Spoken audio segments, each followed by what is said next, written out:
The NBA Gambling Podcast on the Sports Gambling Podcast Network is presented by WynnBET. WynnBET is now live in Arizona, Colorado, Indiana, Louisiana, Michigan, New Jersey, New York, Tennessee, and Virginia. From boosted same-game parlays to live in-game odds, WynnBET has what you need to win. Sign up today, bet $100, and get $100 at sportsgamblingpodcast.com/WynnBET. That's sportsgamblingpodcast.com/WYNNBET. State restrictions apply. Welcome, everyone, to the NBA Gambling Podcast, part of the Sports Gambling Podcast Network. It is Monday, January 23rd, currently 11:02 on the East Coast. Here to break down the NBA betting card for Monday, and joining me, as usual, on these Monday pods, you guys know him as the villain, the superstar of the show. It's Terrell Furman Jr. Terrell, what's going on, my man? Oh, what's going on, Munaf? We're here back for another week in the association. Yep, another week in the association. I don't know where to start, man. Weekend, I guess we can start there. Not Denver a lot. lost a game at home. Denver did lose a game at home. They did not have the Joker last night, but I was watching this game, and the amount of free throws that the Denver Nuggets missed in this game was pretty much the difference in this game, Turo. I think they went 17 of 33 from the free throw line for 51.5%. So Denver finally regresses at home. They are now 22-4 at home. Mm-hmm. What else you got from the weekend? Anything else stuck out to you? For the weekend, no. I mean, me and Scott. So me and Scott, little victory lap. We were sitting there. I said that it was either Pacers or Thunder. Scott just went ahead and said Thunder. So if you listen to Scott, you didn't even worry about the Pacers. But I was like, Pacers or Thunder, they're going to take a L. They haven't looked that good at this road trip at all. Mm-hmm. And yesterday, I got a very nice cash with Nets money line. Nets for 7.5 point dogs in Golden State. I was able to cash really, really nicely with that. Everything just kind of looked like it was the next day. You had reverse line movement in that game. You had a whole bunch of money coming in on Golden State. Golden State first game at home after a road trip. You know, we kind of want to fade teams in that spot. So it looked like a really good spot where I just blindly took the Nets under Nets money line, and that was able to come through. Nets are showing that they can adjust to life without KD. Two very good wins in a row on the road here. You got a win at Utah, got a win at Golden State. Golden State, extremely tough place to play. So two of the best home court environments between Golden State, Denver. I know that Memphis is in there as well, but two of those three lost. So I think the game of the night last night may have been the back and forth between the Lakers and the Blazers last night. Well, do you really call it a back and forth? It was more of one side, and then it was the other side. Yeah, it's a tale of two halves in that one. Away early. Yeah. Probably. Yeah, you know the tale of two halves. Portland outscored the Lakers 45-13 in that second half of plus 32. And then the Lakers just in the second half just absolutely come out of the locker room on fire, outscored the Blazers 75-41. Mm-hmm.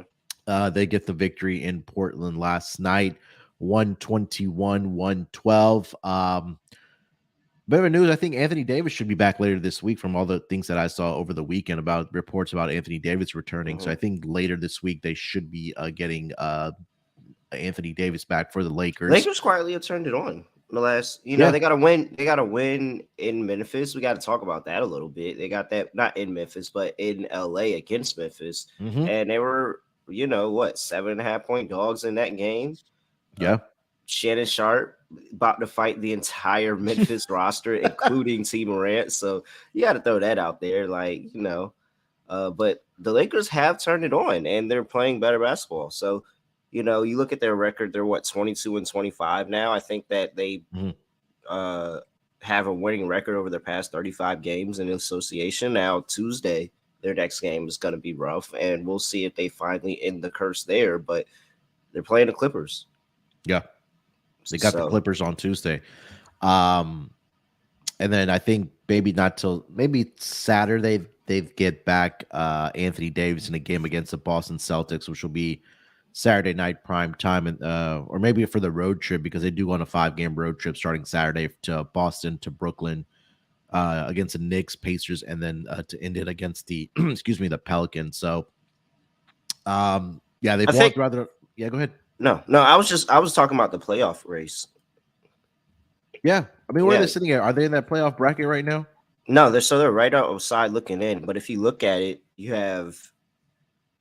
we can even go like everything is separated by like 5 games. But if you sit here at 7, you have Phoenix and Minnesota at 24 and 24. Utah there at 24-25. Golden State there at 23-24 at 10. And then right under them, Oklahoma City at 23-24, Lakers at 22-25, Portland at 21-25. It's the Lakers are 2 games behind the Clippers for the 6th seed, and they're only 4 games behind the 4th seed in the Western Conference right now. So is anybody like this is where if you want futures better and you want to get in on a buy low spot on a lot of teams, now is the time to do it. Yeah, I agree. Just take a look at what the Lakers are actually to maybe make the playoffs at this point. Let's see. Lakers right now, I don't see them on the board. Let me see if I can find out another book in the meantime. But yeah, look, I think this is the best case scenario for them. For you to be 3 games under 500 and you're what would you say? 4 games of a 4 seed. Yep. Yeah, they're 4 games of a 4 seed, 5 games from the 3 seed. Like if you're in that situation and Anthony Davis is coming back, if you just now we can't assume anything with Anthony Davis, with Kawhi, with Paul George, and the Clip. Can't assume anything. But if you're 3 games under 500 and you are sniffing a playoff spot before Anthony Davis comes back, I think that's a success. Yeah, I think for the Lakers right now, what kind of has been their downfall is they haven't been very good in their division. They're only 1-8 inside their division. So, I mean, yeah, like we mentioned, they're 2 games back behind the Clippers for that 6th spot, 4 games beyond the 4 seed, and 5 games for that 3rd seed. So, big game for them tomorrow night on Tuesday against the Clippers, who now look like they've finally got Kawhi Leonard looking like Kawhi Leonard again, and Paul George is back in the mix as well. So again, like Terrell said, we can't assume anything with those guys' health going forward for the NBA season. But again, I think if you're in a Lakers fan or even a Clippers fan, it's just good to have your superstars on the floor for you, trying to make a playoff push. What were your thoughts on the Shannon Sharpe situation? Did you take anything away from that, or is this no? It was just fun. No, it's just that's what we do. Like that's what we do. You get Seppers get hot, Flames get hot. You know, Shannon Sharpe gonna ride for Braun and the Lakers. You know, Dylan Brooks and Memphis ain't gonna back down nobody. You know, T. Morant went in there, said his little piece too. Like they was dapping each other up at the game. It ain't nothing serious. Like I didn't see Shannon's show today, but I doubt he made anything big of it, if he even talk about it. Like it's not. Yeah, he issued an apology.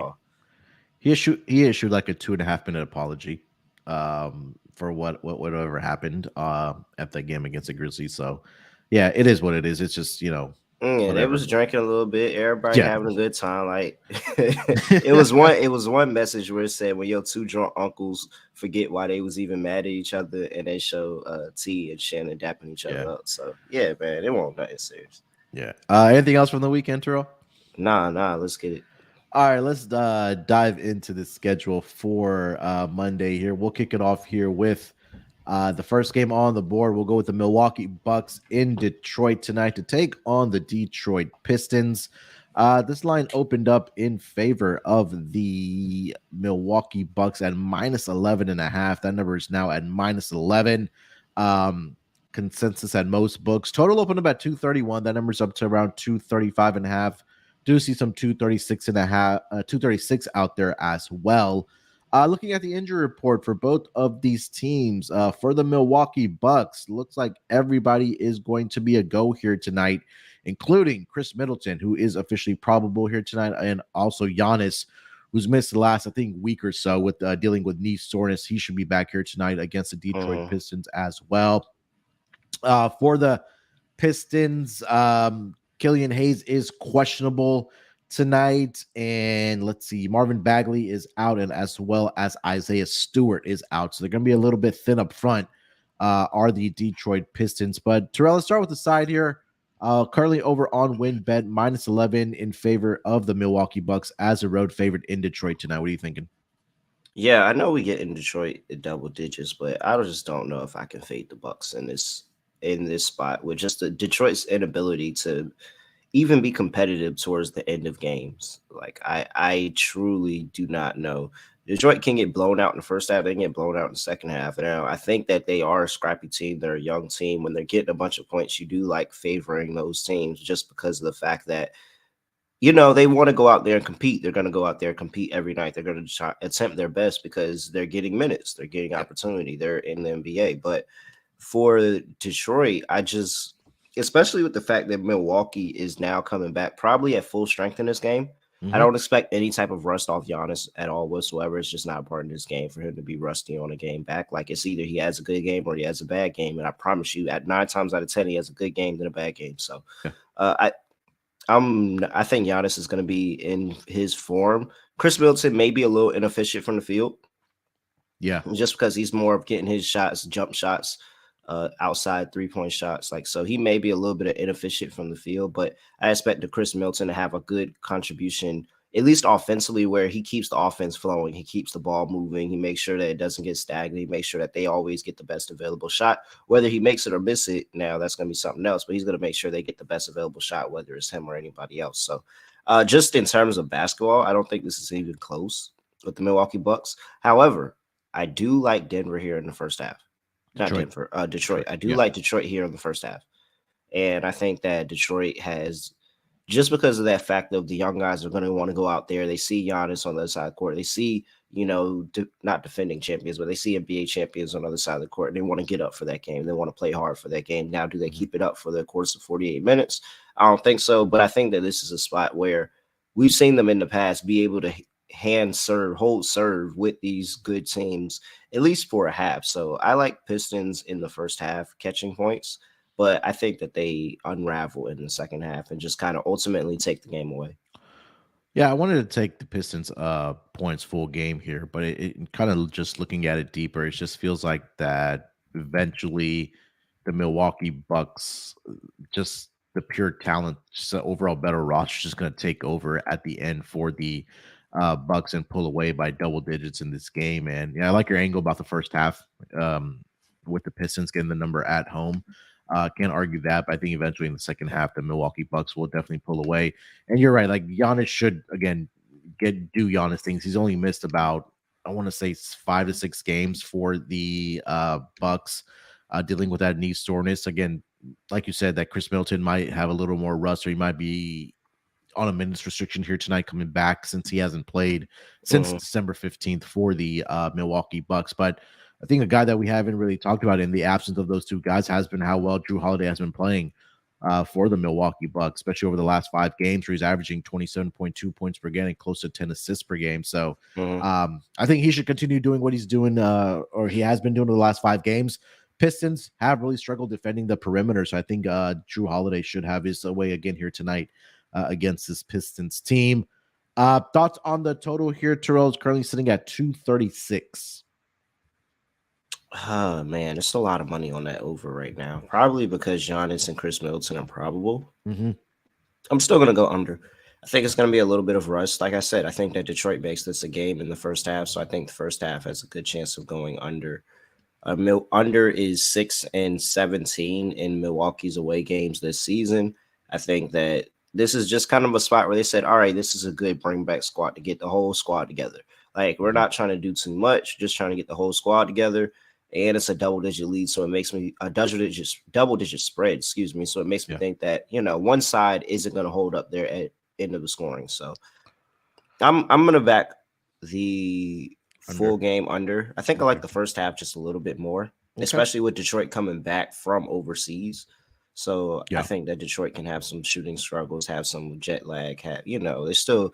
I've been overseas and I didn't just take, a day or 2 days or whatever it was to get right. Like, it took me a little bit. So I think that this is a good under spot for the full game. Give me under 236. Yeah, Milwaukee, the best under team, I believe, this season, at least on the road, 16-7. Detroit, on the other end, at home has been really good towards the over, though. But again, like Terrell mentioned, I agree 100%. Is that you're coming back from overseas in that game against Paris or in Paris, which was on Thursday. I mean, it still might take you a little bit to kind of, adjust your body clock and things like that in this game, or at least for the next couple games. So, yeah, I feel like it'll be 115 to 100, something in that range, somewhere it does fall under the total in this game. Player props in this game, if anything, you're looking at, Terrell? I think that I will be on. Is anything really popping out? I will say this, that Giannis has had 5 straight games against the Pistons where he scored 30 or more points. And if we do think that he's going to just pick up where he left off, his points prop right now is currently sitting at 28.5. Yeah, I mean, 28.5. I didn't think it would fall that low. Giannis gets to the point where he's at 32, 33. So yeah, I guess I'd take a little stab at Giannis. My fear is that, and I mean, honestly, if it goes my way of game script, then Giannis isn't going to be afraid to be sitting down. Like, you're not afraid of Giannis missing time in this game, because I think that the Pistons are able to keep it close for the first half, keep it close for the majority of the game, and then eventually the Bucks pull away, and that's going to lead to Giannis playing more minutes and still being able to play minutes. So yeah, I like Giannis over 28.5 points. I didn't know that line was that low. Yeah, but in terms of on the boards, I'll wait for them to put his number out there, because I'm sure it's going to be shorter because he's going back to the bench. But I'm back on Bobby Portis, man. Okay. Now, I'm still on Bobby Portis. I'm still on the way. Even though he's coming off the bench, he gets double-doubles off the bench. Yep. In my opinion, he should be in the conversation for Sixth Man of the Year. Yeah, with what he's been able to do on both sides of the court, what he's been able to do on the boards, what he's been able to do scoring. So I would throw him in the conversation. I wouldn't say that he's a winner, but I think he should definitely be in the conversation. And yeah, so Bobby Portis double price is probably going to be super nice too, because he's coming back off the bench.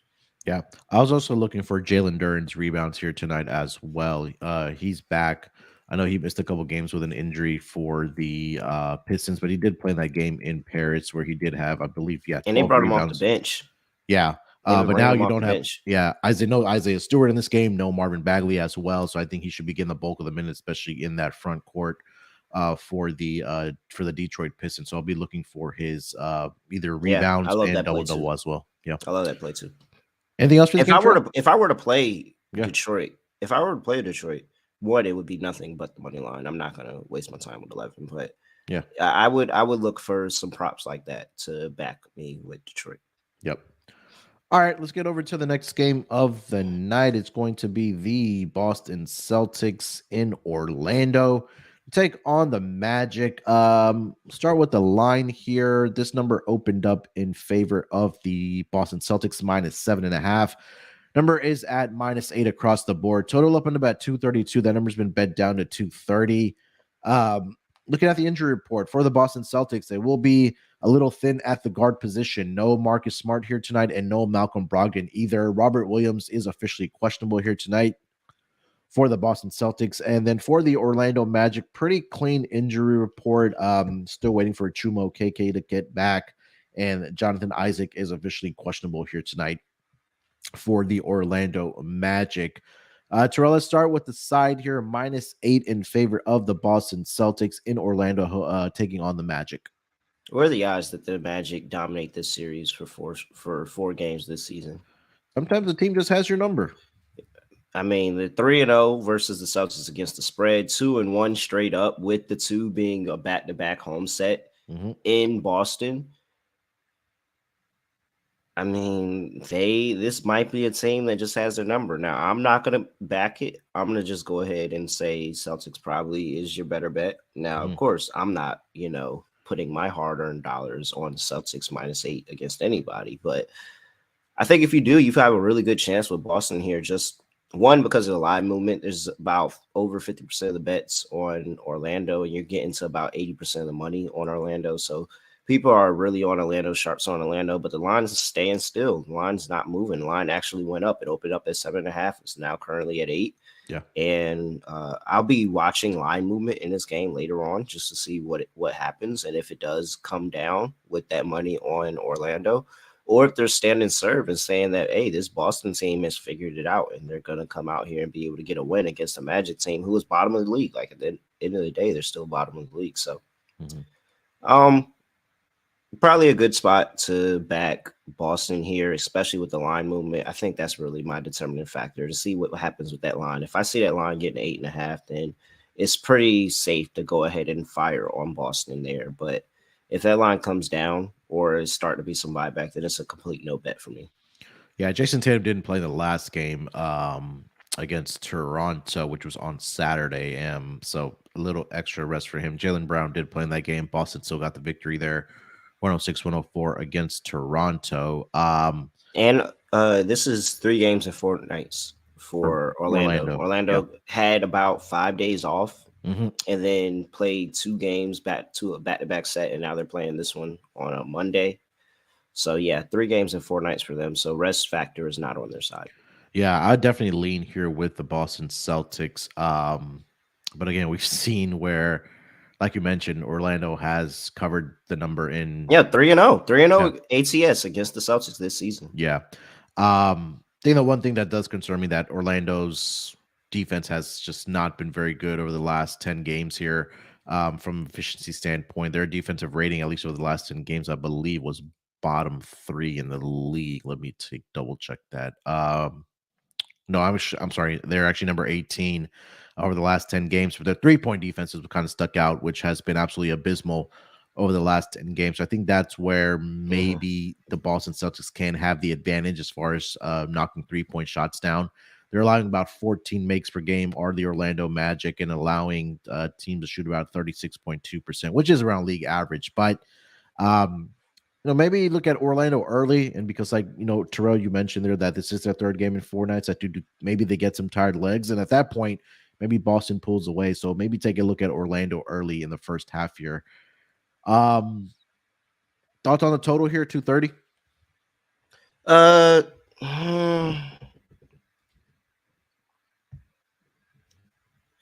Yeah, let's go over.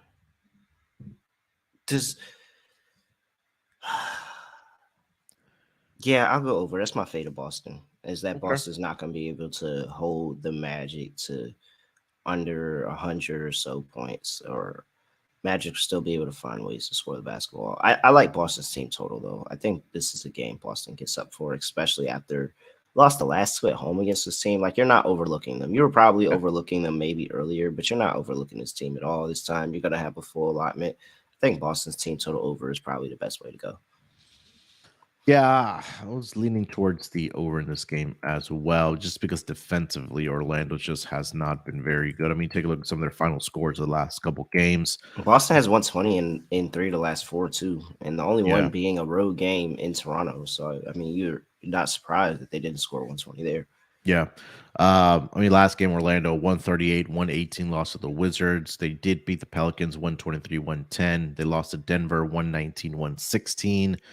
So I think all 3 of those games did end up going over the total. I would have to check that Denver one, but again, did go over there 230, which is projected here tonight. Yeah, I would lean towards the over in this game as well. But Orlando at home, they're 14-9 towards the over, 11-8 towards the over as a home underdog. I think that at least from Boston, they'll get their points, and it'll just be a matter of if Orlando is able to put up 105, 107, 110 points just to get this number over the total.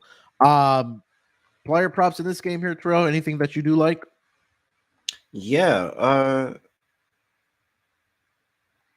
I think Robert Williams inserted in the starting lineup probably has to be like, he's got to get a double-double in this game. Like, he's got to be able to contest Wendell Carter and Bobo, all those bigs that they have. But I'm back on Franz Wagner. Wagner. I'm still on Franz Wagner. His points is 19.5. He gets there, man. he gets there. It's just because he moves so well off ball. Like he moves so well off ball, being able to cut to the basket, being able to get open, and be able to profit off of the attention that Paulo Banchero gives. Like I think Banchero and Franz Wagner is a really, really good tandem that they should keep together just because Banchero, of course, can get his own shot, do his own thing. And I see Banchero's points is actually lower than his 18.5. Wagner's 19.5. So it seems like the books are starting to catch on that Wagner is actually the play to go in these games. Like he's the guy that always finds a way to get open, always finds a way to the basket. So I'm on Wagner again over 19.5 points. He cashed in the first half for me last time. I'll take it again. Yeah, I'm surprised to see Bankero's number lower. He's had 20 or more points in all three matchups this season against the Boston Celtics. He had 31 in the last game, 20 in that first game, in that back-to-back in Boston, and then he had 23 at home early in the season. So it seems like both Wagner and Banchero are having success against the Celtics team. I mean, when you think about it, they're not going to get Marcus Smart. Marcus Smart's not big enough of a guard to be able to guard to. He's strong enough, but he's not big enough. They can raise up over both of them. Both of them do pretty good shooting the basketball. So I think that's why I'm like, I kind of like the over. I just hope that it's not a spot where Boston just locks in defensively on the road. But because I can see Banchero having a game, I can see Franz Wagner having a game. Like I think both of those two should be in 20 points per game territory in this game. And ultimately, if it gets to a point, I may even choose this to be the Markelle Fultz double-double game because just the fact that Boston hasn't done anything, necessarily nuclear for me to like them defensively over the past few games. And if these two are active, I got to assume Markelle Fultz is finding ways to get them the basketball. I just hope it's not in isolation on Banchero. So, yeah, no, give me – this could be the Markelle Fultz double-double game. This could be it. I was looking at Derek White in this game as far as points prop here tonight, or maybe even a stinky double-double as well.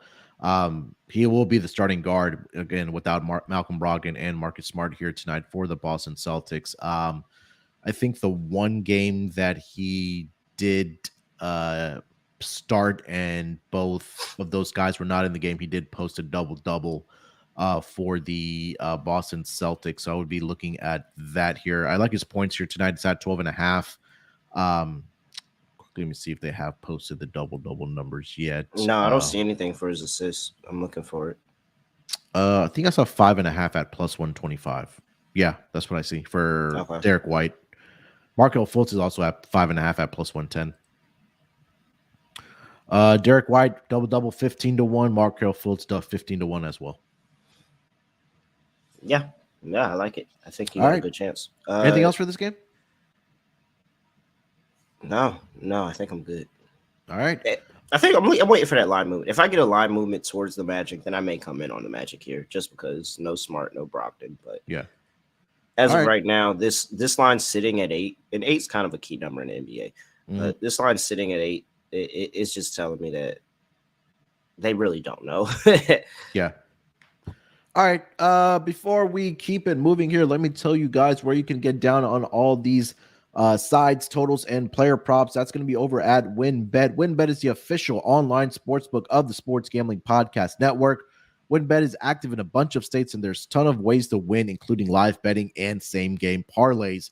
Great promos, odds, and payouts are happening right now at WynnBET. And if you're ready to play, sign up today to receive a special offer. Bet 100, get 100. Limited state availability. And of course, if you hit the biggest long shot parlay of the week, you get $1,000 free credit. There's so much to choose from. All you have to do is head over to sportsgamblingpodcast.com/WynnBET so they know that we sent you. That's sportsgamblingpodcast.com/WYNNBET. Offers up to change. Terms and conditions at wynnbet.com. Must be 21 years or older and present in the state where playthrough WynnBET is available. If you or somebody you know has a gambling problem, call 1-800-522-4700. All right, let's get over to the third game of the night. It's going to be a 8 o'clock Eastern start between the Atlanta Hawks in Chicago here tonight to take on the Bulls.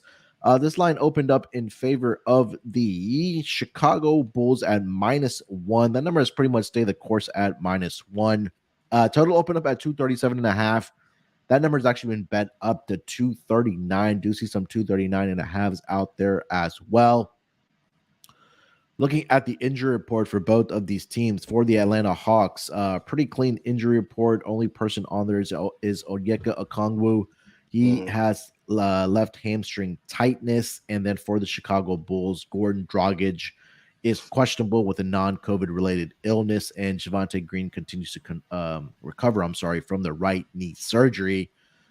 Terrell, let's start with the side here. -1 in favor of the Chicago Bulls. What are you thinking about this game?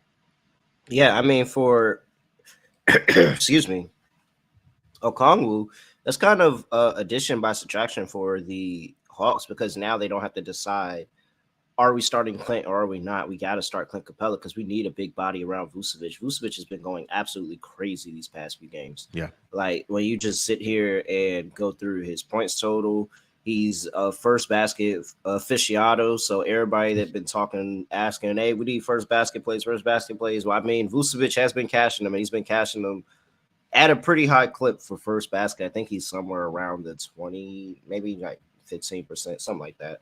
But that's a lot for first basket. And I think that's profitable in that lane and aspect if that's what you're into. But for me, I'm taking Chicago at home. I'm not taking Atlanta on the road. I really don't trust Atlanta on the road too much, as we all know. Just historically, not a very good road team. And I think that this is a spot where Vucevic kind of is the deciding factor of what he's been able to do recently. Add that into what DeMar DeRozan can add to this team. And the Bulls slowly digging themselves out of the hole that they dug themselves into. Very good win against the Warriors. Go across the water, get a win in Paris. They played a good team stuff. They played teams over 500. Last time I checked, wow, I don't think Atlanta's a good team. They're still above 500. They're still above them in the playoff rankings. I think this is the spot that the Bulls get up for at home. So I'm going to rock with the Bulls. Yeah, I like the Bulls here as well. I think Atlanta is in a tricky scheduling spot here as well. I think they've played, I think it's 5 and 8 nights or something like that. I was doing the notes here. But yeah, since last Monday they played 4 games. Yeah. Since last Monday they played in 4 games. They played at home against the Heat, on the road against the Mavericks, back home again against the Knicks. Another home game against the Hornets where they played Saturday. They lost that one 122-118. Yeah. And then now you're going on the road again. So you've been traveling over the course of the week. You've actually gotten up and traveled. How many days? You traveled on Tuesday when you went from Atlanta to Dallas. Then you traveled again, probably Wednesday night, Thursday, when you traveled from back to Atlanta. And now you're traveling again, yesterday probably. And it does seem like a very weird. You're not sitting down. You're probably tired after this last week. Yeah, I agree. So I'll lay the point here with Chicago. I know Chicago is also coming back from that, trip from Paris, but they probably got back on Friday. They've had the weekend off, Saturday, Sunday, and now you're back at home. But Chicago, I think they're playing good basketball, like you mentioned. They get up the season against good basketball teams. I know last season it was complete opposite for them, where they were just absolutely getting crushed by better teams. They were doing well against the bottom feeders, but that has flipped this season. And again, they're in that race like we talked about with like the Lakers are in the Western Conference. The Bulls are in the Eastern Conference as well. So all these wins are going to matter for the Chicago Bulls. So I'll lay the point here. I think both DeMar DeRozan and at least the big three will be continue to play well here. Like you mentioned, Vucevic has been on a tear. He's been doing well rebounding the basketball, especially against the Atlanta Hawks. DeMar DeRozan, just the king of the mid-range. He should get his here as well. So I'll lay the point here with you with the Chicago Bulls here at home. Total here has been bet up. It's all the way up to 239. Atlanta just not very good defensively. I mean, we talked about their final scores of the past couple of games here, but what are you thinking about the total in this game here, Terrell? I understand why it's this high, but I don't know. I think I want to go under and just fade. Like if I'm going to fade Detroit for the same reasons of the travel, then why would I not fade the Bulls in the same way that I think they're just going to be a little inefficient today? Like I think they still win. I think Yeah. they still muscle out a win and lock in the second half. But maybe this is another first half under for me, where I just say that I think these guys come out a little bit flat, a little bit inefficient.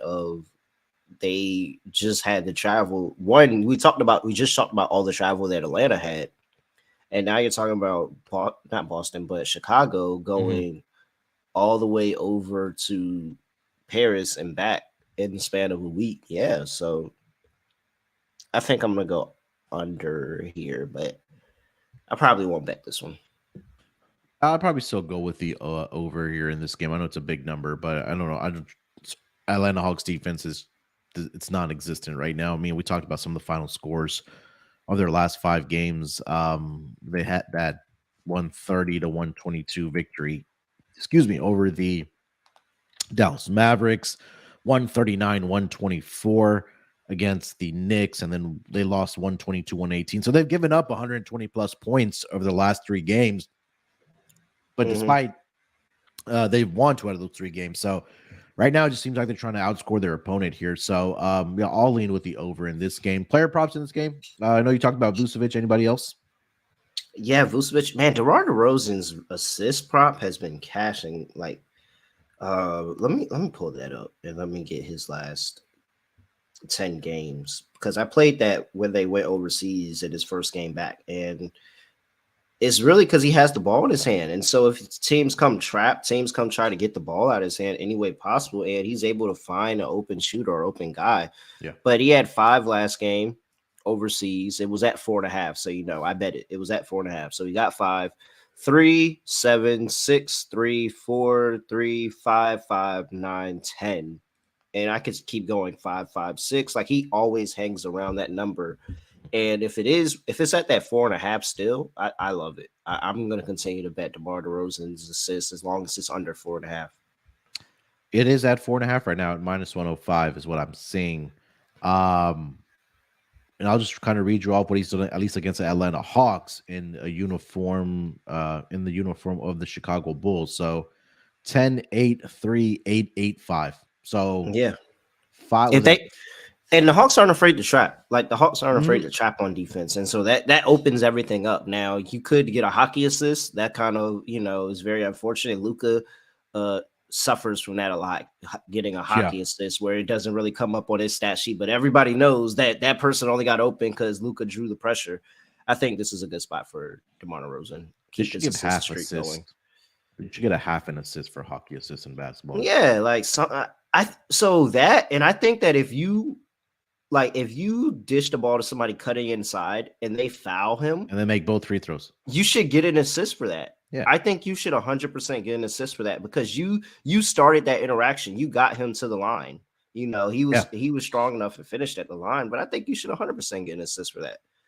Yeah, I agree 100%. Anything else for this game, Terrell? Nah, I'm good. All right, let's keep it rolling here. Next game on the schedule, it's going to be the Minnesota Timberwolves against the Houston Rockets. This line opened up in favor of the Minnesota Timberwolves, -6.5. The number's now been bet down to -5.5. Total opened up at 236. The number's now down to 234 at most spots.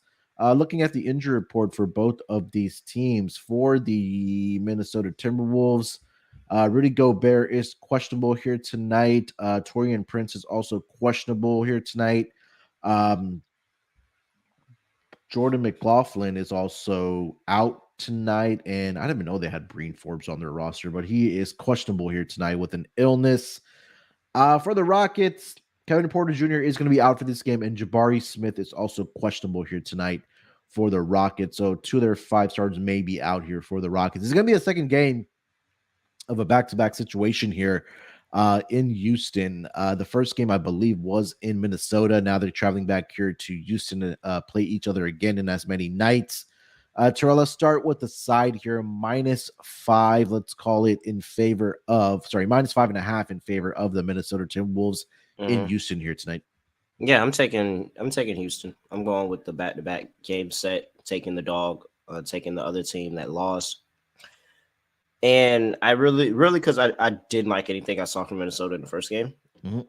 To be honest, I don't like anything I see from Minnesota overall. I just don't think that they're a good team. And whereas this Houston squad, they get up for games. Like they get up for games. They're better at home, a respectable, somewhat respectable record at home in terms of against the spread, where they are 9-10-2. Yeah. And depending on, those two games, you probably got a win or loss somewhere here or there. So that fluctuates. But 9-10-2, basically, it's not decent. Like, that's decent, especially for a team that's actively going towards the lottery. Mm-hmm. And 6-15 straight up, but 8-14 on the road for Minnesota. Not good there. I like getting this Houston team on this terrible losing streak. They've lost their last, they lost their last 10 games straight. I think it's like 12 or something, but let me double check. Yeah, it's been really bad. And then they've covered even 13 straight. Yeah. Oh, that's a great number. Yeah, streak ends at 13. That's a great number. Streak ends at 13. I was gonna say something else. I don't even care anymore. That's exactly what I needed. All right, Houston money line. What's that money line at? Sometimes when you hear your angel number, plus 183. Yeah, plus 180. I'll take it. Houston on the money line. They get a revenge in a back-to-back spot, which is, a favorable spot for most teams in the NBA. So, yeah. Yeah. Rockets have been actually really good in the first half. And that's where I was kind of looking at this game for them. I mean, again, when you talk about tanking teams, they usually give it up in the second half, where, again, the Rockets have not been a very good second half team, but at least at home this season, 14-7 against the spread in the first half. So, I think they come out and play well. Like you mentioned, they've been really good at home, at least against the spread. I mean, for a team that's 10-34. You said 14-7 against the spread. Yeah, in the first half. So how many of those do you think they were? What's that? 14-7. That's 21. How many of those games do you think they were the dog? 19. Yeah, it's got to be like 19 or 20, right? Yeah, the only thing I don't have the number. I don't have the number in front of me. I'm just saying it's got to be like 19, 20, maybe like somewhere around there. They're 13-8 on the money line in the first half at home this season. Yeah. So I think 13-8 on the money line at home for a team that is 10-36. Which kind of tells you if they're up at the half, fade them in the second half. Yeah, that just feels even way better. I mean, 13-8. Over the season, that's really freaking good, man. And trying to find some more numbers here. The first half money line is plus 155. In the 3-2 the last 5 games, 5-5 on the money line. Last 10 games at home. Let's see, last 3 games 2-1. Oh wait, that's on the road. My bad. Yeah, still 2-1. So yeah, I mean, it feels like a pretty good spot. Get to fade Minnesota on the road. Get to fade Minnesota against a worse team. It just feels like a good spot for me. Minnesota last 5 games on the road in the first half. Looks like they're 3-2, respectable. 1-2 last 3 games on the road. So yeah, they've been pretty good on the road, at least against spread in the first half. But yeah, I just think that, again, this is a spot. Again, the Rockets, like we mentioned, the numbers, they've been playing well at home in the first half. So that's the way I was looking in this game. Yeah, I like that. Thoughts on the total here, Terrell? Currently seeing that at 234.5. I'm going under. Okay. Yeah, I'm going under. All right. Houston hasn't been willing to speed the pace up at all. And Minnesota's been trending towards the under majority of the season. It seems like the stars are aligning, and normally when the stars align like that, it normally goes over. That's my only concern. That last game went under though, right? Yeah, what was it like? Let me check here. Because that's the same logic I had for the last game. Yeah, it was at 240. It went under. It wasn't even close. Game finished at 217. So yeah, that was my alignment for the last game. Mm-hmm. Maybe a 6-point line move. Is it enough still? I'm still going to stick with under. I like backing the under with 2 teams playing each other just because I expect them to understand what happened last game and try to correct it a little bit and still not give up many points. So I wouldn't bet this one, but I mean, that last game came in at 217. No. I wouldn't bet it because I wouldn't be surprised if this went over. It just seems like 6 points wasn't enough. Yeah, I mean, numbers don't even. I mean, the trends, at least for the totals, it's just significant. 11-11 on the road for the Timberwolves, 10-11 at home for the Rockets. As far as a total, 8-11 as home underdogs, 7-5 towards the over for Minnesota as road favorites. Sorry, actually, they're 6-4 towards the under as road favorites. So, yeah, I mean, I don't have a huge take. I would probably still go with the under in this I'll game. probably have my no sweat same game parlay out of this game. I like this game. Yeah. Player props. What are you looking at? Yeah, I mean Jalen Green, Kenyon Martin Jr., Alfred Sengun. I feel like with Kevin Porter Jr. out, with potentially no Jabari Smith, like you should feel really confident about those three guys on the Rockets in this game. Mm-hmm. Yeah, it looks like the Rockets have finally started to play through Sengun, which the I'm playing offense triple has. double tonight. I mean, I don't blame you. He's really starting to turn it on for the Rockets now that they're actually running the offense through him, or him being the focal point of this offense. Last game against the Minnesota Timberwolves, he had 19 points, 16 rebounds, and he fell 3 assists short. I know my guy Dream has been on his assist props. That's numbers at 5.5. Currently, it is a little bit juiced at -130, but he's hit this in 1, 2, 3, 4, 5, 6 games in a row for the Rockets. So, with Kevin Porter Jr. missing, now the offense has kind of been going through him and Jalen. I think Green. that's crazy that his assist prop is at 5.5 and his triple double prop is at 10-1. Yeah, there feels like a misprice there. Yeah, the triple double should be higher. Like you're just assuming he's gonna get there. I mean, what is?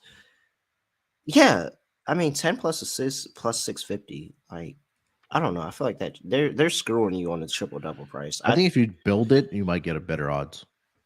Let me build it real quick. See if you can build it. I was also looking at that. Just seems like BS. Yeah, Jalen Green here at home. He's been the better scorer he's scoring more points at home versus the road. This season, 23.2 points per game at home for Jalen Green. I know he had a very bad game against the Minnesota Timberwolves in their last game in Minnesota, where he went 3 of 13 in 33 minutes, only ended up scoring 10 good points. Price if you build it. I don't know. I think it should be a little bit higher than 10-1, but all right. I'm with you on Jalen Green as well. Anything else for this game? No. No. I'm all right. I can't get on anything on Minnesota's side of the ball right now. I have to look a little bit later. All right. Let's keep it rolling here. Next game on the schedule, we got the Charlotte Hornets in Utah to take on the Utah Jazz. Looking at the lines for this game, the Jazz opened up as a 7.5 point favorite. That number is at -8. Total opened up at 236. That number's actually been bet up to 239.5. Looking at the injury report for both of these teams, for the Charlotte Hornets, LaMelo Ball is officially questionable here tonight. He's dealing with a left ankle and a right wrist injury. Cody Martin is doubtful. And Gordon Hayward is going to be back here tonight for the Charlotte Hornets. He is not on the injury report. Oh, yeah. Thank you. Thank you. I was almost, hey. Go ahead. I'm sorry. Keep going. You're good. And then for Utah Jazz, pretty clean injury report. Kelly Olynyk still looking to recover from that left ankle sprain. You want to start with player props, or you want to start with the side? Yeah. No, I'll give you a. I already know where you're going with the side. Breakdown. Yeah, I'll give you a great breakdown of the side. -8. Go ahead. It's at 8. Yeah. That's it. That's okay. All right. Well, I mean, I don't know what to say. Nothing else say, nothing else do, but tell you that is Charlotte +8. Charlotte on the money line. Come on, I'm getting Gordon Hayward back. Now they go from being a horrendous team to a what's worse? Like, okay, atrocious. What was the? Yeah, worse or better? Better, like slightly. Okay, so you got all this stuff. You got whale poop, and then you got the Charlotte Hornets.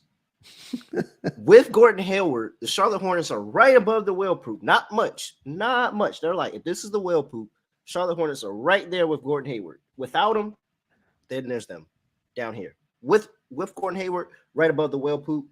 If not, right below, all the way down here, because they are terrible. Absolutely horrendous. However, for some reason, they play better with Gordon Hayward. I don't know. I don't think Gordon Hayward does that much anymore. I think he's a little bit washed. But with Gordon Hayward, right above the wheel poop. So I'm getting that. Plus, Utah is a favorite. And probably nobody touching Charlotte except for, our clients that know that we're going to bet Utah against Utah as a favorite no matter what, no matter who they're playing. Mm-hmm. Yeah, Charlotte +8, sprinkle on the money line. And the return of Gordon Hayward to Utah. Oh, yeah, +250. Man, give me a Hayward. Double. Oh, wow, you're wild. I wasn't going to go that crazy, but I was going to say maybe an over on his assist prop because I did think the assist prop was going to be pretty good. I thought over on his Melo doesn't go here tonight, then he should be running the offense, don't you think? Yeah, for the most part. Yeah. Yeah. Let me see if I can. And Melo, LeVar taught them boys a lot of things, but he ain't tell them boys to be drinking their milk every morning or drinking freaking protein, something to keep them from freaking getting injured every 2 seconds. He taught them boys a lot of stuff, but he could not teach them boys how to stay healthy. All right. Yeah, I'm on an assist prop with Gordon Hayward, especially if LaMelo doesn't go. That's probably why the props aren't up because we're waiting on the info. Yeah, that's exactly what it is. Let's get to the total here. I can't look anywhere but the over in this game, even though it is a big number at 239.5. I mean, both these defense have just been terrible, Terrell. Horrendous.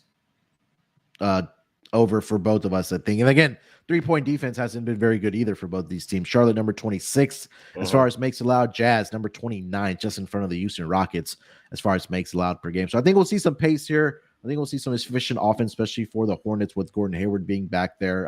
If he's not making shots, he can definitely a great passer, which kind of leads to what Terrell's saying about the assist here tonight for Gordon Hayward as well. So do love that. I think this might be a big game for Lauri Markkanen as well.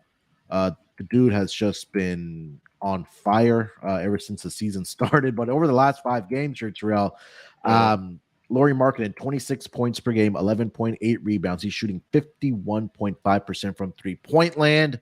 I saw his 3-point prop over 3.5 at +105, so I really like it at plus odds. But any other player? I don't know if I'm on his. I don't think I'm on his threes tonight.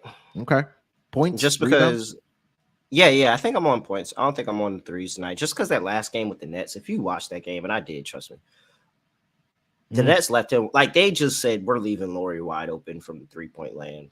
And, when they rotated over, it was always the guy that was on Lauri that rotated. Mm-hmm. And so he was able to cash a lot of easy 3-pointers. I don't think I'm on the 3-point prop today. I think it comes back a little bit closer to the main than that 6 for 10 performance. But Walker Kessler definitely bounce back game for Walker Kessler this game. 2 for 6, 1 for 4 from the field. Last game, I think this is an excellent bounce back spot for him on the boards, able to score. Going up against Mason Plumlee, you're not really terrified of that matchup. He and Plumlee probably have pretty decent games on the board today. So, yeah, I like Walker Kessler. I was looking for maybe an alt rebounds for Kessler. I think there's a possibility we could get 15+, but I don't see it right now. Didn't what's his name have 20 against the Hornets? What's old buddy name? Sabonis. Sabonis had 20 against the Hornets. Yeah, let me see. I know Kessler had 21 against the Minnesota Timberwolves a couple games ago. Yeah, I see 12. I see 12 rebounds at +110. I see 14 at +240. I see 16 at 5-1. Probably could get some better odds at another book, but yeah, I would probably ladder that up for sure. I think he has a bounce back game on the boards 100%. All right. Anything else for this game? No, let's keep it moving. All right, 2 games left on the schedule. Let's go to the San Antonio Spurs headed to Portland to take on the Blazers here tonight. This line opened up in favor of the Blazers at -9. The number's been bet down to -8. Total opened up at 240. That number's still sitting at around 240.5. Starting to see some 241s pop up as well. Looking at the injury report for the San Antonio Spurs, Devin Vassell continues to be out. Everybody else is a go. Portland did play last night, so no injury report for them yet coming off of that. loss against the Lakers. But Terrell, let's start with the side here. Let's call it -8 in favor of the Portland Trail Blazers hosting the San Antonio Spurs. Well, I think my favorite play here is the first half over 123. I know it's a high number, but I just expect Portland to come out here just man on a mission, pissed off. You gave a game away. Like a really bad team that's struggling for a win, whether it's on the road, at home. It seems like they can only beat Dallas at home nowadays. They're struggling for a win, and you gave a game away. I don't think they do that tonight. I think that they go out there. It's a battle. I'm sure the Spurs probably give them a game for maybe a little bit, but I think that the scoring regression that they had last night in the second half isn't indicative overall. Yeah. And this is a spot where nobody's going to be laying 8 with Portland. I don't think anybody. I see right now 86% of the money is on San Antonio, so I don't think anybody's laying anything with Portland. And that's where I like to get these teams at buy low spots. I love to catch these teams at buy low spots, especially teams that are talented to score the basketball with how bad the Spurs are defensively. Like there could easily be 20 points from Dane, Grant, and Simons all for in this game. Super easy. So give me Portland -8. I think that they right the ship from yesterday, especially a very, very embarrassing loss where they put up 40 points in that second half. Yeah, they actually scored 71 in that first half yesterday against the Lakers. I think it was 71. But again, like you mentioned, San Antonio's defense just has not been very good. I mean, that's no secret there. They're giving up, let's see here, 61.6 in the first half. They've been a little bit better in the first half over the last 3 games where they're 59.7. But again, Portland, they've won both of the matchups this season against the San Antonio Spurs, rightfully so. 128, 112, and then 117, 110 actually on their home floor. So you're right. I think that they come out in the first half. I think they score a lot of points. I know it is a big number at 64, but I still think that this is a team that can put up 125, 130 plus here tonight against the San Antonio Spurs. I really don't have an opinion on the side just because Portland just has not been playing very well.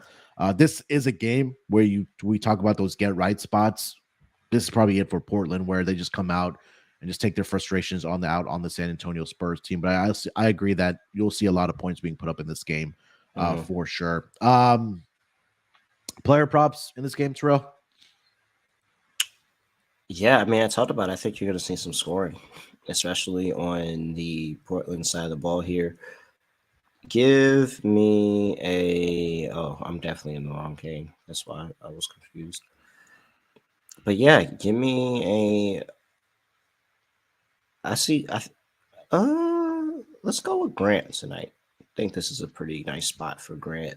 And just I don't like the interior defenders for San Antonio. I think Grant's gonna have an easy time getting to the rim, getting what he's looking for inside, being able to post up down low, and just be able to make a quick first move and get to the rim. So yeah, I'll take Jerome Grant over 20.5 tonight. I do like Simons here tonight. Both of the matchups this season against Portland, he has 23. In each of those games. He's also knocked down 5 3-point shots in both of those games. I'm currently seeing his 3-point prop at 3.5 at +115. We talked about some of the teams that have not been very good defending the 3-point line. San Antonio, they're about league average, but again, over the last 10 games at least, but a season long, they just have not been very good pretty much at anything as far as defending. Last 10 games, team percentage they're allowing 41.6, which is dead last. So I think you'll see, Jeremy Grant 3-point shots. Like I mentioned, Anthony Simons here tonight as well. Look for Dame as well. So I just think that it's going to be a big offensive game, like you mentioned there, Terrell, against the Spurs here tonight. Jeremy Grant, the 2 games this season, 29 and 18. In those 2 games, 8 of 14 combined from the 3-point line in both of those games. So, they should be firing on all cylinders. Anything else for this game, Terrell, before we get to the last one? No. Let's move on to the last one. All right, last game of the night is going to be the Memphis Grizzlies in Sacramento here tonight to take on the Kings.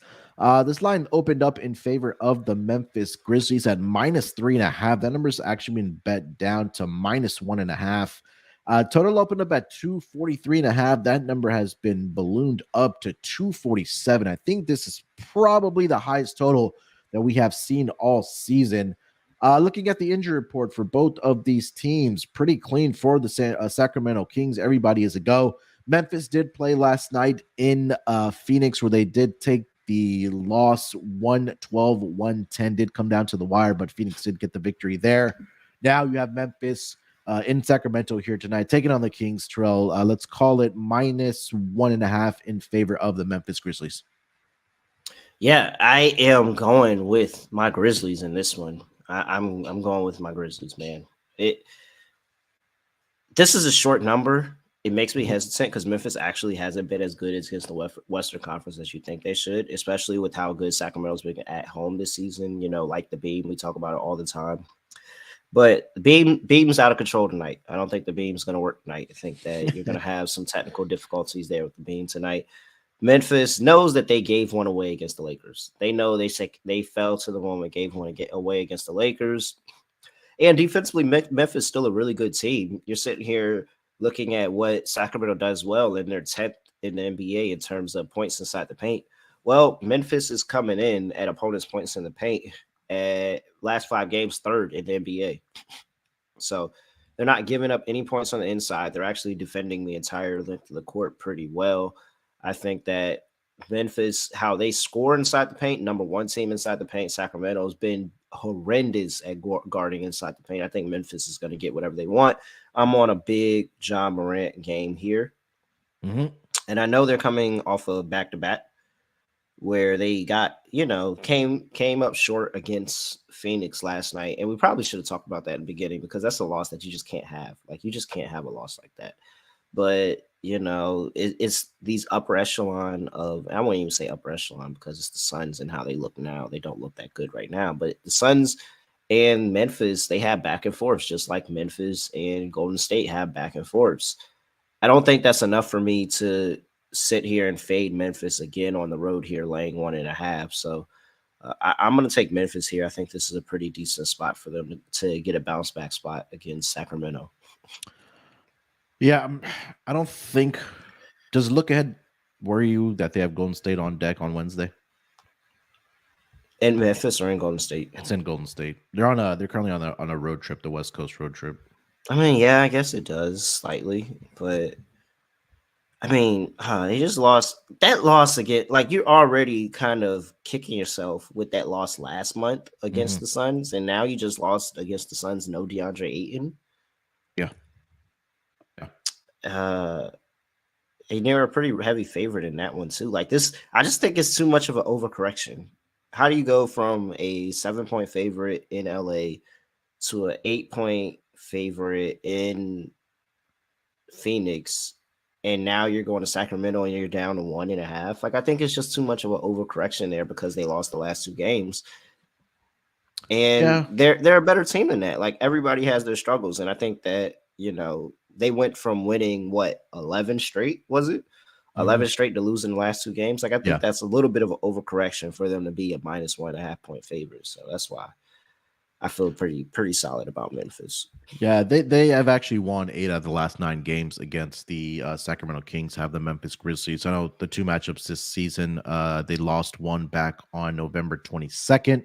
In Memphis, I believe. Yeah, that was in Memphis, 113-109. And then another game, they avenged the loss on New Year's Day, 118-108, where they did get the victory there. Now they head to Sacramento, where they have won 4 games in a row in Sacramento. That dates back all the way to 2021. So, you would think this is a big bounce back spot. I think John Morant should have a big game here tonight. Steven Adams on the boards is what I'm also looking at as well. But as much as I have liked Sacramento, I think that defensively, what you mentioned, that Grizzlies are the number 1 defensive rated team, I believe, in the association so far this season. So I think that they'll step up defensively and they'll make enough. They'll definitely get their points because Sacramento, number 1, plays at a high pace. And again, they don't defense right now. I think they're well below league average in that category as well. On the total here, Terrell, highest total we've probably seen all season, currently sitting at 246 over on WinBet.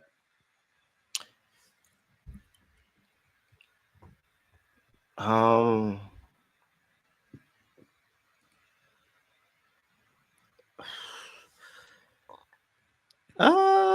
what was that total when Sacramento played? Because I think the next highest total all season was the one where they played the Lakers.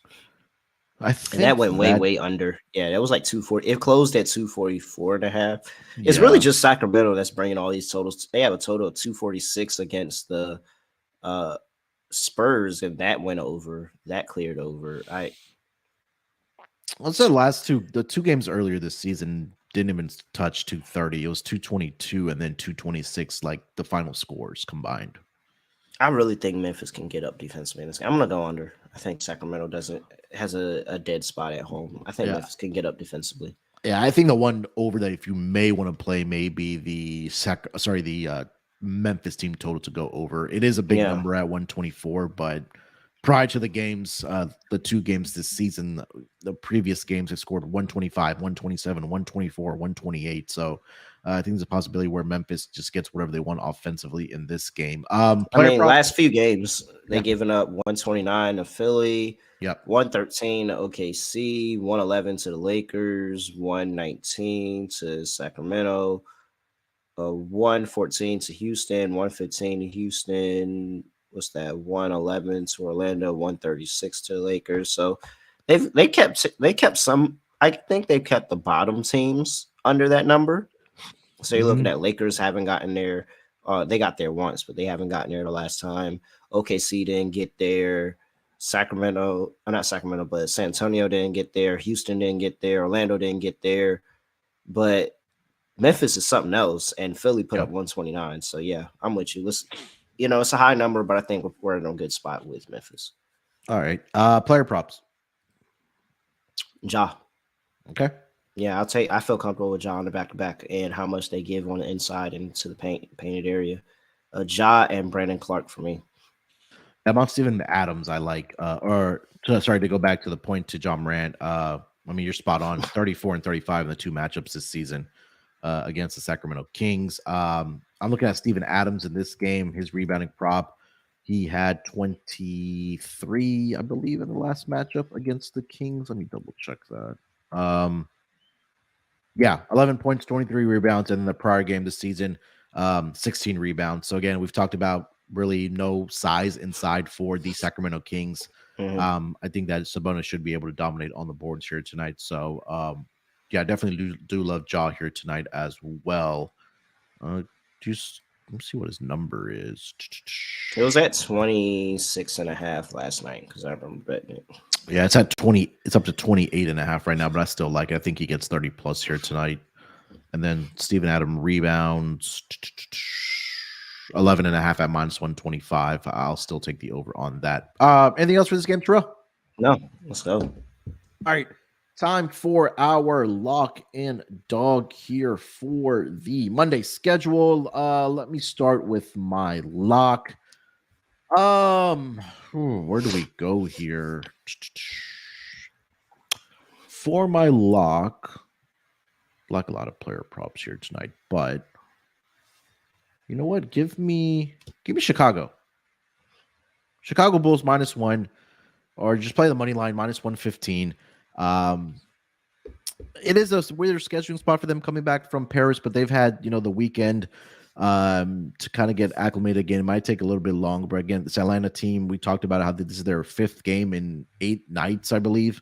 And I don't trust Atlanta on the road here. I think Chicago should be able to take care of business here tonight as a 1-point favorite. Like we mentioned, they've been doing well against teams that are above 500 this season. Atlanta does fit into that category. I'll take the Chicago Bulls here tonight, -115 on the money line. For my dog, Rockets first half on the money line. I like that in this game. We talked about how good they have been at home, especially in that first half. 14-8, I think we said, against the number. And then the money line was 13-7 at home this season. Let me double check that. Money line was 13 and 13 13 and is that 13-8? Yeah, 13-8. So. Yeah.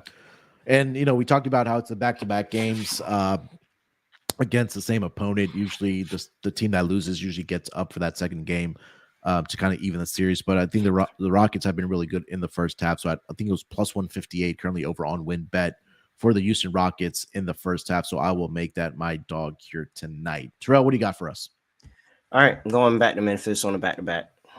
Give me Memphis on the money line, minus 118. I'll lay a little bit of extra juice, 8 cents of extra juice just for a money line play, keep me from a 1-point win. I do think Sacramento will be competitive in this game, but I'm ultimately sticking with my guys in Memphis for my lock. And for my dog, I think I don't want to give out the Utah play because at this point, everybody knows that I'm playing that every day. I think I'm going to just go with you, and we'll have the same dog. Double dog it tonight. Give me the Rockets first half. That's just 13-8 is really good for a team that has only 10 wins on the season. I mean, they're winning the first half more than they're winning actual games in the season.